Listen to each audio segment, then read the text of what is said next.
মাত্র এরটি গঠন পড়ে 3টি চ্যাপ্টারের শত শত প্রশ্ন সমাধান করব আজকে আমরা। আসসালামু আলাইকুম ভিউয়ার্স, আজকে আপনাদের সামনে চলে আসছি নাজমা আপার গঠন, যা দ্বারা 3টি চ্যাপ্টারের শেষ। এই চ্যাপ্টারটা পড়তে হলে নাজমা আপার গঠন আপনাকে জানতেই হবে। আপনি যদি আমাদের পেজে নতুন হয়ে থাকেন, এরকম ভিডিও পেতে চান, তাহলে পেজটিতে কাইন্ডলি ফলো দিয়ে রাখবেন এবং আমাদেরকে সাপোর্ট দিয়ে পাশে থাকবেন। এই চ্যাপ্টারটা থেকে বিগত বছরগুলোতে ঢাকা বিশ্ববিদ্যালয়, রাজশাহী বিশ্ববিদ্যালয় এবং সকল বিশ্ববিদ্যালয়ে কত শত প্রশ্ন আসছে, আপনারা এখানে একবার চোখ বুলালেই দেখতে পাবেন। এবং এই পিডিএফটা পেতে চাইলে আপনারা একটু কমেন্ট বক্সে আমাদেরকে জানাবেন এবং ভিডিওটা শেয়ার দিবেন, তাহলে আমরা পিডিএফটা আপনাকে হোয়াটসঅ্যাপে পাঠিয়ে দিব। আমার কালেকশনে মোটামুটি 150-200 মতো কোশ্চেন আছে। এই কোশ্চেনগুলো সমাধান করতে চাইলে, আপনারা পিডিএফটা পেতে চাইলে আমাদেরকে একটু কমেন্ট বক্সে অবশ্যই জানাবেন। কথা না বাড়িয়ে সরাসরি ক্লাসে চলে যাচ্ছে আমরা। নাজমা আপার গঠন, চলুন দেখে আসি। এখানে কিছু ওয়ার্ড দেবো আমি, যেগুলোকে বলা হয় নেগেটিভ অ্যাডভার্ব। যেমন এখানে দেখতে পাচ্ছেন no sooner scarcely hardly, rarely barely seldom. খাতায় লিখে ফেলবেন, মুখে মুখে বলবেন। No sooner scarcely hardly, rarely barely seldom. No sooner scarcely hardly, rarely barely seldom. Not for a moment, never before never. Not for a moment, never before never. Not one, not once, in no way. Not one, not once, in no way. By no means, never again, no higher. By no means, never again, no higher.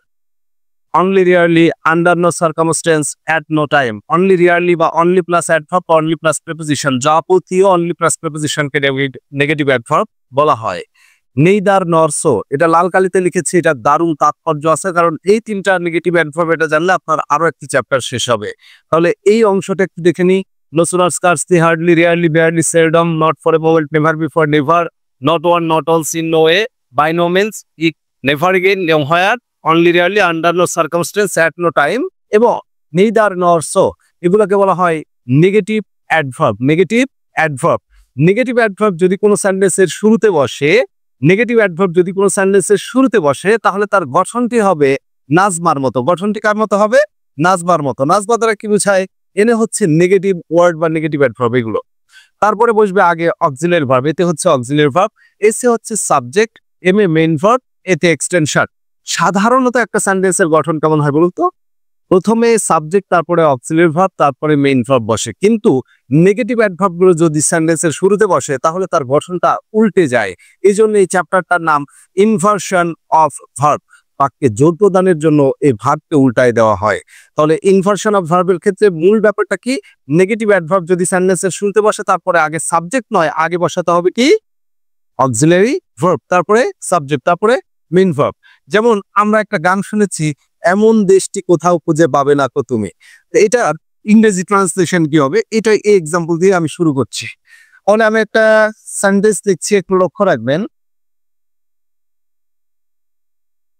এমন দেশটি কোথাও খুঁজে পাবে না কো তুমি, এটা ইংরেজি translation. Nowhere you will find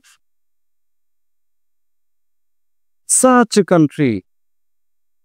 Nowhere you will find such a country. এই সেন্টেন্সটা আসলে ভুল।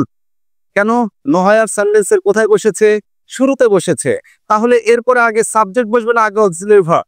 এই জন্য এখানে উইল ইউ হবে না, এই উইলটা আগে আসবে আর ইউটা পরে যাবে। সঠিক আনসার হবে এরকম, nowhere will you find, nowhere will you find such a country. এরকম আরো এক্সাম্পল আমরা বলতে পারি, hardly I could go there. Hardly I could go there, এটা ভুল। এবার হার্ডলি শব্দটা নেগেটিভ অ্যাডভার্ব, এরপরে আই কুড হবে না, কুড আই হবে, অর্থাৎ অক্সিলারি ভার্বটা আগে বসবে আর সাবজেক্টটা পরে বসবে। এভাবে আমরা শত শত প্রশ্ন সমাধান করতে পারবো। আরেকবার আপনাদেরকে মেমোরাইজ করে দিই, নাজমা দ্বারা কি বোঝায়? এনে নেগেটিভ অ্যাডভার্ব, এতে অক্সিলারি ভার্ব, এসে সাবজেক্ট, এমে মেইন ভার্ব, এতে এক্সটেনশন। এখানে 1 নম্বর বসে যাচ্ছে আমরা। সেলডম, বলুন তো সেলডমটা কি? Negative adverb. নেগেটিভ অ্যাডভার্বের পরে কে আগে সাবজেক্ট বসবে, তাহলে এ আর ডি তে সাবজেক্ট আছে, এই দুইটা অপশন বাদ। তাহলে বাকি থাকলো কুড শি, হ্যাড শি, দুটাতেই অক্সিলারি ভার্ব আছে। এখন দেখেন পরে আন্ডারস্টুড আছে না আন্ডারস্ট্যান্ড? আন্ডারস্ট্যান্ড। বলুন তো মডাল অক্সিলারি পরে ভার্বের কোন ফর্ম বসে? Base form. আন্ডারস্ট্যান্ড আছে, এই জন্য আনসার নিতে হবে could she understand her fault. এরপরে 2 নাম্বার কোশ্চেনে যাচ্ছি। রাজশাহী বিশ্ববিদ্যালয়ে 21-22 সেশনে আসছে had I left the building where they call when they called. তাহলে এখন একটু ভাঙি, সেন্টেন্সটা ভাঙি। বলুন তো হ্যাড একটা কি? হ্যাড একটা অক্সিলারি ভার্ব, আই কি সাবজেক্ট, লেফট কি মেইন ভার্ব, বাকি যেটা আছে তার নাম কি এক্সটেনশন। তাহলে গঠন কি অ্যাজমা হবে নাকি নাজমা হবে? তাহলে শূন্যস্থানে যেটা বসবে তার নাম কি নেগেটিভ অ্যাডভার্ব। তাহলে নেগেটিভ অ্যাডভার্ব কোনটা দেখেন তো? এই 4টা অপশনের ভেতরে অবশ্যই হার্ডলি, এজন্য আনসার দিতে হবে হার্ডলি দিয়ে। আশা করি বুঝাতে পেরেছি। তাহলে গঠন কিন্তু অ্যাজমা হবে না, গঠন কার মতো হবে? নাজমার মতো হবে। 3 নাম্বার প্রশ্নে চলে যাচ্ছি। In no way, in no way আমাদের নেগেটিভ অ্যাডভার্বের লিস্টে ছিল। তাহলে এরপরে আগে কারে বসাবে? সাবজেক্ট। দেখুন তো 1 নাম্বার আর এ নাম্বার আর বি নাম্বার অপশনে সাবজেক্ট আছে। তাহলে নেগেটিভ অ্যাডভার্বের পরে আগে সাবজেক্ট বসানো যাবে না, এরপরে আগে বসাতে হবে অক্সিলারি ভার্ব।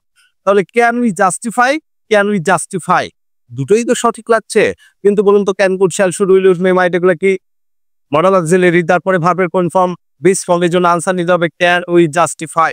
ক্যান এর পরে জাস্টিফাইড বলা যাবে না। 4 নাম্বার কোশ্চেনে যাচ্ছি। রেয়ারলি, বলুন তো রেয়ারলিটা কি? রেয়ারলি নেগেটিভ অ্যাডভার্ব, এরপরে ইউ সাবজেক্ট বসবে, ইউ সাবজেক্ট বসবে, বসবে না। তাহলে রেয়ারলি যদি সেন্টেন্সের শুরুতে বসে আগে সাবজেক্ট বসানো যাবে না, আগে বসাতে হবে অক্সিলারি ভার্ব। তাহলে উইল, তারপরে বসাতে হবে সাবজেক্ট। উইলের পরে এখানে সাবজেক্ট নাই, এখানে সাবজেক্ট আছে। তাহলে আনসার কোনটা হবে? বি নাম্বারটা। অর্থাৎ আপনাকে সহজ ভাষায় বলি, এই গঠনটা কিন্তু কার মতো হচ্ছে দেখুন তো? নাজমার মতো। রেয়ারলিটা কি? নেগেটিভ অ্যাডভার্ব, রেয়ারলিটা নেগেটিভ অ্যাডভার্ব। আর এই উইন হচ্ছে অক্সিলারি ভার্ব, ইউ হচ্ছে সাবজেক্ট, এটা হচ্ছে মেইন ভার্ব, আর বাকি যেটা আছে সেটা এক্সটেনশন। তাহলে N A S M A গঠনটা হবে নাজমার মতো। গঠনটা কার মতো? নাজমার মতো। এখানে ইন নো ওয়ে এটা নেগেটিভ অ্যাডভার্ব, ক্যান এটা কি অক্সিলারি ভার্ব, উই কি সাবজেক্ট, এটা কি মেইন ভার্ব, এটার নাম এক্সটেনশন। তাহলে দেখেন গঠনটা N A S M A নাজমার মতো হবে। প্রত্যেকটা গঠনই হবে নাজমার মতো। আমরা আরো কিছু কোশ্চেনে চলে যাচ্ছি, দেখবেন এই কোশ্চেনটা দারুণ গুরুত্বপূর্ণ, ভাইরাল কোশ্চেন বলা হয় এটাকে। ড্যাশ ডিড অর্থাৎ রিয়েলাইজ, ডিড অর্থাৎ রিয়েলাইজ। আমরা একটু এটার ব্যাখ্যাতে চলে যাই। ডিড এটা হচ্ছে একটা অক্সিলারি ভার্ব, আর্থার এটা হচ্ছে সাবজেক্ট, রিয়েলাইজ এটা হচ্ছে মেইন ভার্ব, বাকি যেটা আছে তার নাম এক্সটেনশন। তাহলে গঠন কি হবে? অ্যাজমা। গঠন কি অ্যাজমা হবে? না, গঠন হবে নাজমা। তাহলে শূন্যস্থানে যে ওয়ার্ড বসবে তার নাম নেগেটিভ অ্যাডভার্ব। নেগেটিভ অ্যাডভার্ব কিভাবে গঠিত হয়? অনলি প্লাস প্রিপোজিশন বা অনলি প্লাস অ্যাডভার্ব বসে। তাহলে এখানে দেখেন only after entering the store, only পরে প্রিপোজিশন, আনসার নিতে হবে বি নাম্বারটা। তাহলে অনলি প্লাস প্রিপোজিশন বা অনলি প্লাস অ্যাডভার্ব কি হিসেবে কাজ করে? নেগেটিভ অ্যাডভার্ব হিসেবে কাজ করে। আশা করি এই কোশ্চেনটা আমি বুঝাতে পারছি। 6 নম্বর কোশ্চেনে চলে যাচ্ছি। 6 নম্বর কোশ্চেনে আমরা দেখতে পাচ্ছি choose the correct sentence. Only rarely an accident occur, only rarely an accident has occurred. C number option only rarely has an accident occurred. এখানে মনে রাখতে হবে অনলি রিয়ারলি কি নেগেটিভ অ্যাডভার্ব, তারপর আগে কে বসবে? Auxiliary verb. তাহলে কোন অপশনে আগে অক্সিলারি ভার্ব আছে? সি নাম্বারে, আনসার হবে সি নাম্বারটা। 7 নাম্বার কোশ্চেন আমরা দেখতে পাচ্ছি হার্ডলি। তাহলে হার্ডলি শব্দটা কি? নেগেটিভ অ্যাডভার্ব, তারপর আগে সাবজেক্ট বসবে না আগে অক্সিলারি ভার্ব? আগে সাবজেক্ট। তাহলে হি হি এই দুইটাতে সাবজেক্ট আছে, আর বি নাম্বার অপশন একেবারে ক্রস কাটিয়ে দিবেন, ঠিক আছে। আর হার্ডলির পরে আগে বসাবেন হ্যাড হি অথবা ডিড হি। এখন এখানে দেখবেন ইন্টার্ড আছে না, ইন্টার্ড, ইন্টার্ড আছে, ভার্বের 3 নাম্বার আছে, এই জন্য হ্যাড হি ইন্টার্ড হবে। আর ইন্টার যদি থাকতো তাহলে ডিড হি ইন্টার্ড নিতা। তাহলে আশা করি এই অংশটা আপনারা ভালোভাবে বুঝতে পারছেন। আমরা এই চ্যাপ্টারের সাথে সামঞ্জস্য রেখে আরো 2টি চ্যাপ্টার পড়বো। সেই 2টি চ্যাপ্টারের নাম হচ্ছে affirmative agreement and negative agreement. Affirmative agreement and negative agreement খাতায় একটু লিখে ফেলবেন। অ্যান্ড অথবা কমার পরে, অ্যান্ড অথবা কমার পরে যদি নেগেটিভ অ্যাডভার্ব বসে, অ্যান্ড অথবা কমার পরে যদি নেগেটিভ অ্যাডভার্ব বসে তাহলে গঠনটা ওইরকমই হবে। আমি সামারি করি। অ্যাফার্মেটিভ এগ্রিমেন্ট কখন ব্যবহার করব? অ্যাফার্মেটিভ সেন্টেন্স থাকবে। অ্যাফার্মেটিভ সেন্টেন্সে অ্যান্ড অথবা কমার পরে আগে বসবে সো। আর নেগেটিভ এগ্রিমেন্ট, নেগেটিভ সেন্টেন্সের ক্ষেত্রে অ্যান্ড অথবা কমার পরে বসাতে হবে নেইদার বা নর। তাহলে হাবোধকের ক্ষেত্রে সো, আর নাবোধক বাক্যের ক্ষেত্রে নেইদার নর। আর নেইদার নর সো এগুলো নেগেটিভ অ্যাডভার্ব। তাহলে এরপরে আগে সাবজেক্ট বসাবো না আগে অক্সিলারি ভার্ব? আগে অবশ্যই অক্সিলারি ভার্ব বসাতে হবে। তাহলে so plus auxiliary verb, neither nor plus auxiliary verb plus subject. অর্থাৎ সহজ ভাষায় আমি আপনাদেরকে বলি, নেইদার নর সো এগুলো নেগেটিভ অ্যাডভার্ব, এগুলো অ্যান্ড অথবা কমার পরে বসে, আর এগুলোর পরে আগে অক্সিলারি ভার্ব বসে। সোটা বসে হাবোধক বাক্যের ক্ষেত্রে, আর নেইদার নর বসে নাবোধক বাক্যের ক্ষেত্রে। এক্ষেত্রে মনে রাখবেন, অ্যান্ডের পরে তো আমরা বসাচ্ছি অক্সিলারি ভার্ব, অ্যান্ডের আগে যদি অ্যামিজার থাকে পরেরটাও অ্যামিজার ওই টাইপেরই নিতে হবে। অ্যান্ডের আগে যদি ওয়াজার থাকে পরেরটাও ওয়াজার ওই টাইপের নিতে হবে। আগে যদি হ্যাভ এ স্যাড থাকে পরেও হ্যাভ এ স্যাড ওই টাইপের নিতে হবে। আগে যদি মডেল অক্সিলারি থাকে পরেও মডেল অক্সিলারি।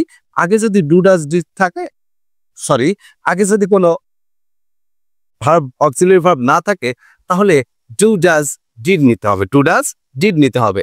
কঠিন সহজভাবে আমরা বলি, এত কঠিন ভাষা আমাদের পড়ার দরকার নাই, আমি আপনাদেরকে সহজ ভাষায় বলি। যদি নেইদার নর সো থাকে তাহলে পরবর্তীতে অক্সিলারি ভার্ব, আগে যেরকম অক্সিলারি ভার্ব থাকবে পরেরটাও ঠিক সেরকমই হবে।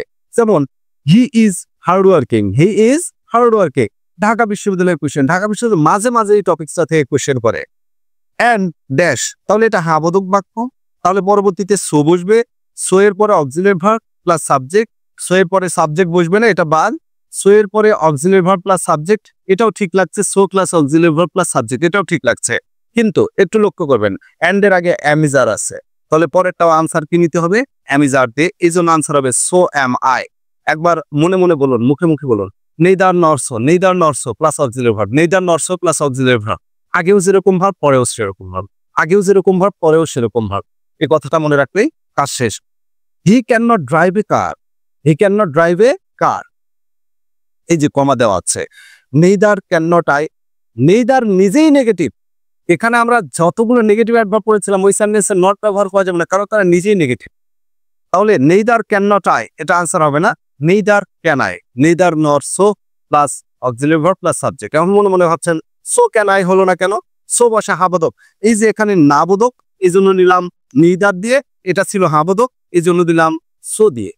তাহলে এই কনসেপ্টটুকু মাথায় রাখলে আশা করি এই চ্যাপ্টারটাও আপনারা খুব ভালোভাবে শেষ করতে পারবেন। আমরা আরো কিছু এমসিকিউ সমাধান করি। You like chocolate, you like chocolate. You don't like আছে না লাইক, তাহলে এটা হাবোধক, তাহলে সো দিয়ে সমাধান করতে হবে। তাহলে সো এর পরে কারে বসাবেন? Do I, so do I. So plus auxiliary verb plus subject বসাতে হবে। Which of the following sentence is correct? এই কোশ্চেনটা ঢাকা বিশ্ববিদ্যালয়েও আসছে কয়েকবার। She took pictures, she took pictures. I did so, I did so হবে? নো, আগে বসাতে হবে সো। সো বসাইলাম, তারপরে কি সাবজেক্ট বসবে? না, এটা বসবে না। So did I, so did I. So I did বলা যাবে না, সো এর পরে আগে বসাতে হবে auxiliary verb, so did I. এরপরে 5 নম্বর কোশ্চেনটা আপনারা দেখতে পাচ্ছেন, my friend does not like terrorism. আমার বন্ধু সন্ত্রাসবাদ পছন্দ করে না। তাহলে ডাজ নট নেগেটিভ, তাহলে নেইদার দিয়ে করতে হবে। নেইদারের পরে আগে সাবজেক্ট বসাবেন? নো, নেইদার আই ডু হবে না, নেইদার ডু আই হবে। অর্থাৎ নেইদার নর সো এরপরে আগে বসাতে হবে অক্সিলারি ভার্ব, তারপর বসাতে হবে সাবজেক্ট। 6 নম্বর question, he did not remember, he did not remember, সে মনে রেখেছিল না। And dash, and neither I did not, neither তো হয় না। নট আইদার আই ডিড, এটাও হয় না। তাহলে নেইদার আই ডিড না নেইদার ডিড আই। নেইদারের পর আই কে বসবে? অক্সিলারি ভার্ব, আগে সাবজেক্ট বসানো যাবে নেইদার ডিড আই। এটা সম্মতি জ্ঞাপন। আমি পড়তে বসবো, তখন আমার কোন এক বন্ধু বলছে আমিও বসবো। এই যে সম্মতি জ্ঞাপনের ক্ষেত্রে এরকম গঠন ফলো করতে হয়। ধন্যবাদ এতক্ষণ ধৈর্য ধরে ক্লাসটি করার জন্য। এইভাবে পড়লে নাজমার গঠনটা মনে রাখলে, হার্ডলি, বেয়ারলি, স্কার্সলি, সেরডম এগুলো হচ্ছে নেগেটিভ অ্যাডভার্ব। শুরুতে বসলে গঠন হবে নাজমার মতো, এনে নেগেটিভ অ্যাডভার্ব, এতে অক্সিলারি ভার্ব, এসে সাবজেক্ট, এমে মেইন ভার্ব, এতে এক্সটেনশন। মনে রাখতে হবে নেইদার নর সো এগুলো নেগেটিভ অ্যাডভার্ব হিসেবে কাজ করে।